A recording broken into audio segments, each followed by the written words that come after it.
தேவனுக்கே மகிமை உண்டாவதாக. திறவுகோல். மத்தேயு 16:19. பரலோக ராஜ்யத்தின் திறவுகோல்களை நான் உனக்கு தருவேன். திறவுகோல் என்பதற்கு சாவி என்றும் பெயருண்டு. சாவி அல்லது ஆங்கிலத்தில் கூறும் கீ என்பதை பயன்படுத்தி பூட்டை திறக்கவும் பூட்டவும் செய்ய முடியும். இங்கு சீமோன் பேதுருவிடம் இயேசு கூறுகிறார், பரலோக ராஜ்யத்தின் திறவுகோல்களை நான் உனக்கு தருவேன். பூலோகத்திலே நீ கட்டுகிறது எதுவோ அது பரலோகத்திலும் கட்டப்பட்டிருக்கும். பூலோகத்திலே நீ கட்டவிழ்ப்பது எதுவோ அது பரலோகத்திலும் கட்டவிழ்க்கப்பட்டிருக்கும் என்று கூறுகிறார். இயேசு பிலிப்பு செசரியாவின் திசைகளில் வந்தபோது தம்முடைய சீஷரை நோக்கி, மனுஷகுமாரனாகிய என்னை ஜனங்கள் யாரென்று சொல்லுகிறார்கள் என்று கேட்டார்.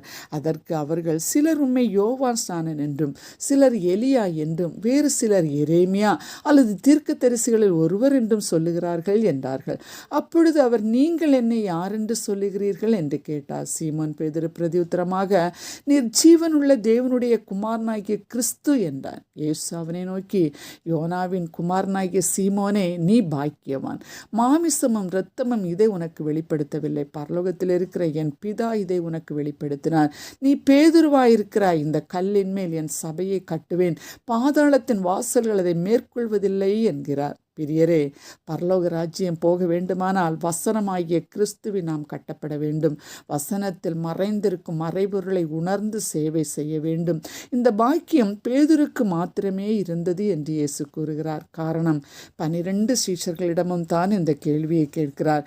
பேதுரு மாத்திரமே இதன் மறைபொருளை விளக்குகிறார். எல்லா சீஷர்களுக்கும் பூலோகத்தில் கட்டப்படுவது பரலோகத்தில் கட்டப்படவும், பூலோகத்தில் கட்டவிழ்க்கப்படுவது பரலோகத்தில் கட்டவிழ்க்கப்படும் ஊழியமும் கொடுக்கப்பட்டது. ஆனால் பரலோக திறவுகோல் பேதுருக்கு மாத்திரமே கொடுக்கப்பட்டது. எனவேதான் பேதுரு வேத வசனத்தை கூறிய போதெல்லாம் அநேகர் இயேசுவை ஏற்றுக்கொண்டு பரலோகவாசிகளாக மாறினார்கள் என்று வேதத்திலே வாசிக்கிறோம்.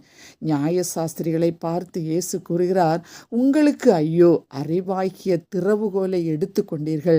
நீங்களும் பரலோகத்தில் உட்பிரவேசிப்பதில்லை, உட்பிரவேசிக்கிறவர்களையும் தடை செய்கிறீர்கள் என்று கூறுகிறார். நமது ஊழியம் எப்படிப்பட்டது? பேதுருவை போன்றதா? நியாயசாஸ்திரிகளை போன்றதா? சிந்தித்து நம்மை ஒப்புக் கொடுப்போமா? ஆமேன். அன்புள்ள இயேசு சுவாமி, இந்த நல்ல நாளுக்காக உமக்கு நன்றி கூறுகிறோம். நாங்கள் உமக்கு உண்மை உள்ளவர்களாய் பேதுருவை போல ஆண்டவரே உம்முடைய நாமத்தை பறைசாற்றுகிறவர்களாய் இருக்க உதவி செய்யும்.